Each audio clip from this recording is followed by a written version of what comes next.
Kalamassery polytechnic hostel ലഹരിവേട്ട കേസിൽ കഞ്ചാവ് എത്തിച്ചവരെ കേന്ദ്രീകരിച്ച് അന്വേഷണം.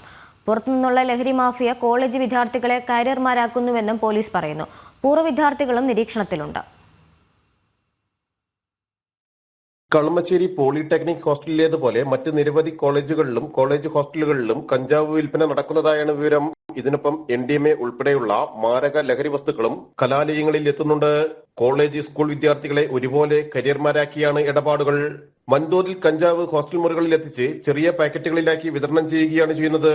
കോളേജ് ഹോസ്റ്റലുകൾ കേന്ദ്രീകരിച്ച് നിരീക്ഷണം ശക്തമാക്കിയിട്ടുണ്ടെന്ന് narcotics cell ACP Abdul Salam പറഞ്ഞു. നമ്മൾ ഇനിയുള്ള ദിവസങ്ങളിൽ ഹോസ്റ്റലുകളൊക്കെ നമ്മൾ റെഡി ചെയ്യും. അതുപോലെ ഈ പ്രൈവറ്റ് ഹോസ്റ്റൽസ് ഉണ്ട്, ഇത് ഗവൺമെൻറ് ഹോസ്റ്റലാണല്ലോ, അതല്ലാതെ അത് കണ്ടെത്തി പ്രൈവറ്റ് ഹോസ്റ്റൽസിൽ നമ്മൾ റെയ്ഡ് കണ്ടിന്യൂ ചെയ്യും. ദിവസങ്ങളിലായിട്ട് നടത്തുന്നത്, പ്ലാൻ ചെയ്തിട്ട് നടത്തുന്നത്. ഇവിടെ പൂർവ്വ വിദ്യാർത്ഥികളെ കൊടുത്തതായിട്ട് നമുക്ക് അന്വേഷണം മനസ്സിലായത് കളമശ്ശേരി ഗവൺമെൻറ് പോളിടെക്നിക്കിൽ. മറ്റു സ്ഥലങ്ങളിൽ കേസ് കിട്ടിക്കഴിഞ്ഞാൽ നമുക്ക് അറിയാൻ പറ്റുള്ളൂ. റെയ്ഡ് നമ്മൾ കണ്ടിന്യൂ ചെയ്യും. സ്കൂളുകളിൽ നമ്മൾ അടുത്ത കടകളിലൊക്കെ നിരീക്ഷിക്കുന്നുണ്ട്. നമ്മൾ ഡാൻസ് ഓഫ് ടീമൊക്കെ രഹസ്യമായിട്ട് നിരീക്ഷിക്കുന്നുണ്ട്. ഇത് ലഹരി വസ്തുക്കൾ വിൽപ്പന നടത്തുന്നുണ്ടോ എന്നുള്ളത്. 2 കിലോയോളം കഞ്ചാവായിരുന്നു കളമശ്ശേരി പോളിടെക്നിക് ഹോസ്റ്റലിൽ നിന്ന് പിടിച്ചെടുത്തത്. വ്യാഴാഴ്ച രാത്രി മുതൽ ഇന്നലെ പുലർച്ചെ വരെയായിരുന്നു റെയ്ഡ്. 6 മാസത്തോളമായി ഈ ഹോസ്റ്റൽ പോലീസ് നിരീക്ഷണത്തിലുമായിരുന്നു. ജനം, കൊച്ചി.